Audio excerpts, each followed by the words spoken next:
Okay, here's my front of house rig and everything else. What's in the rack here is top one is a Cyber Power UPS unit, so it basically brings in AC, conditions it, and has a battery in there, so if I lose power to keep this rack running, which is kind of important with digital equipment.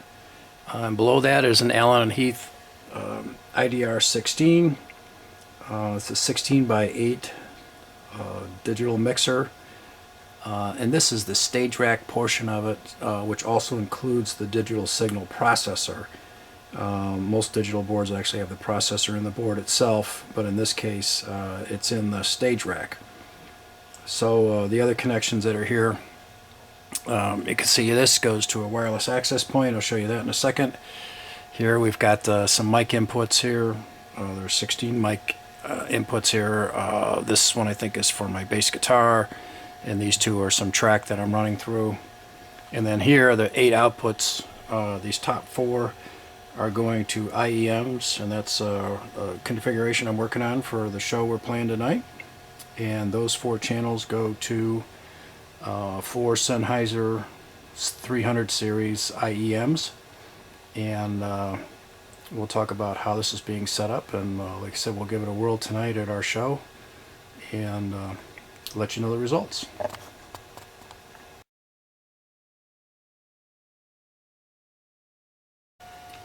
Kind of part 2 of the quick tour here is got an access point, your wireless access point here that's connected to the Ilive mixer, and all the fan noise you hear is actually from the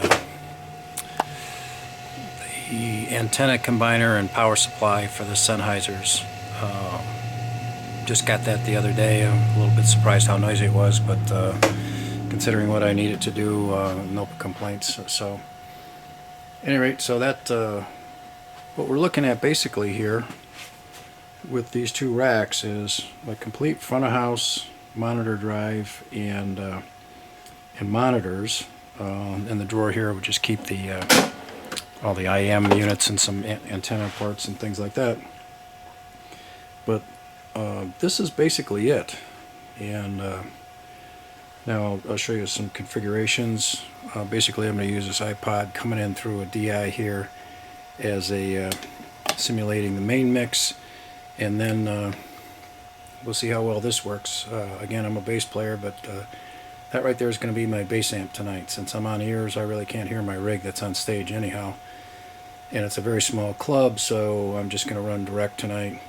And since everybody's going to be on ears, we'll see if that works. If not, we'll have to drag the amps out of the truck and set them back up. But that right there, and the mixer is basically runs on the laptop. This is my front of house bass amp, monitors, everything. All I got to do is add basically a front of house speakers and amps to this computer, 2 DIs and 2 racks to run the show.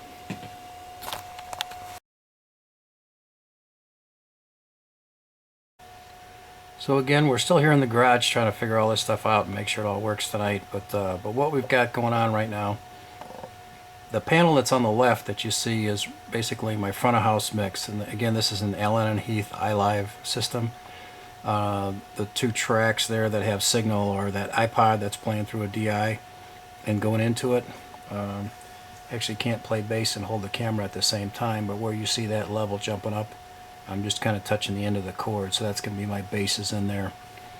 So we've used this for quite a while. I've got, I don't know, about 150 shows that I've used this on. But what's new for us tonight is, and let's see if you can see this on this panel, this is all my main mix bus activity. The first couple are monitors. The 3rd one that's actually bumped up here is my monitor send. I was just doing some testing with that. Then a couple, another monitor, so we're running 4 mixes to wedges on stage if we need it. The next 3 are left and right and sub, so it's an aux-fed sub situation. And what's new that I'm doing this week is, because I couldn't figure out a better way to do this, and maybe somebody that sees this video could advise me, the matrix outputs here are actually going to be used to drive the IEMs, or the inner monitors. And the reason for that, I just go select one of these channels. Like here's my I've selected the channel that I have for my what's going to be driving my ear. Basically what's in the mix is my previous aux mix, which was my monitor, and if I go and look at that, I'll show all the instruments that I had in it. This is left and right main, and I can basically, if it's hard to see, but all this is highlighted in kind of a light lavender or purple color now that I've selected that matrix. And so these are the mix buses that are mixed into this output. So what I'm doing here is, in order to just give you a little bit more ambience or more of a feel of how the overall band sounds, so it's not quite so dry, with this configuration I can mix in a little bit of the main PA but still have my vocal and instruments that I want above the levels of that, but basically put some main PA in my ear. And this is pre-fader, so as the front of house guy is making his changes, hopefully it doesn't throw the levels all over the place inside of my head. But this I'm going to use, and then would make this a template configuration where the matrices would drive IEMs. Eventually we'll go to stereo, I guess, and the auxes would be used to drive wedge monitors. And so there really wasn't a specific setup for stereo IEMs on this, so I just thought the matrix output would work well for that. So that's what we're running. I'll give you some results of this tomorrow after we play the show, or after this weekend. We got 2 shows. But if you have any comments about using the matrix to drive IEMs, and also if you're familiar with Allen Heath Ilive, send along your comments. I'd love to hear them. Thanks, and have a good one.